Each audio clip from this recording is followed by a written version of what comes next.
most individual, if you've got somebody that has any kind of a special need and they're going to school, at some point you're going to have a dispute about something. It may not be huge, but there are going to be things that you disagree about. So an important topic. Again, this event is free, but there is no child care. So make sure that you make plans for your children to be in good care so that you can go and take lots of good notes. And we hope that you will go. It is not required to RSVP, but we hope that you will, if you can, get to this event in Whittier tomorrow with Devon. But Devon is here with us talking about what I call IEP 101, things that we need to know that will help us. We've already talked about making sure that you document and keep your documents together in a way that's nice and neat so that you can access them, and that if you need help and support and are seeking legal help, that they can access them. But Devon, there are also some other things that we have the right to do that parents don't always know and don't take advantage of, even if they do know. Talk to us a little bit about whether we should tape record or not. Absolutely. So yes, you have a right to tape record your IEP meeting. You need to give 24 hours written notice to the district that you will tape record. What I advise clients to do often is when you get the IEP notice, just write in there as a routine, you sign and write in there, please use this as notice that I will be tape recording. Yes. So if you submit your notice and it's all on one document, that is a really helpful way to just get in the habit of giving them notice that you're going to tape. Right.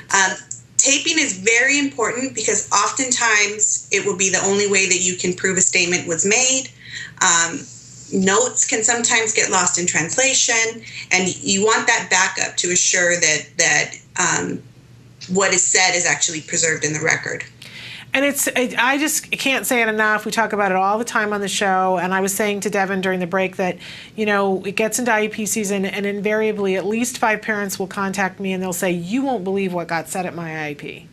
You just won't believe the person said this. And then I always say, oh my goodness, were you tape recording? And invariably they'll say, no, I decided not to do that.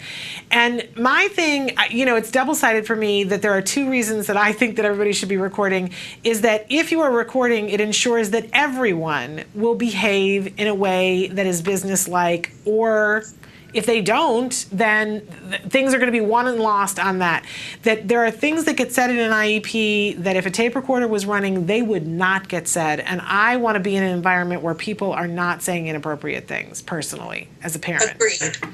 And definitely when someone says you won't believe what was said in this meeting, well, I won't believe you unless it's on tape, because that's how we're going to prove it. Exactly.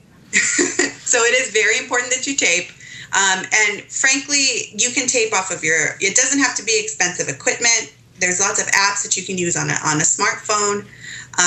There's lots of ways to preserve the record that don't have to be costly or expensive or time consuming. So it really is in your best interest to tape record the meeting. Absolutely. And you can do the old-fashioned tape, or now we have a digital recorder that we invested in at like our second IEP, and they've gotten cheaper now. And it will, once you're done, you can go home and plug it into your computer and it'll download it, and you have it on your computer saved forever. And honestly, that taping has helped us to be able to get the services that my son needed. I think it's like the best thing that we ever did. But I mentioned that it ensures that everybody behaves in a professional way. And I do generally say to parents, but make sure, they're going to have to behave in a professional way, but it also puts constraints on us as parents that we have to behave in a certain way. And sometimes that's hard. So Devon, talk to us a little bit about how we want to purport ourselves at an IEP meeting. Thanks for asking that question. I can't stress enough the importance that you conduct yourself as a parent in a reasonable and professional fashion. What I often say is pretend like your child is in the room and they are looking at how you are behaving, how you're conducting yourself, and what you're saying, both about them and for them, as the frame of reference for how you conduct yourself. And it's difficult when you're emotional and you feel disempowered, but you need to know your limitations and take breaks accordingly. And sometimes if you feel like you're not going to say something nice, the old rule still applies, don't say anything at all.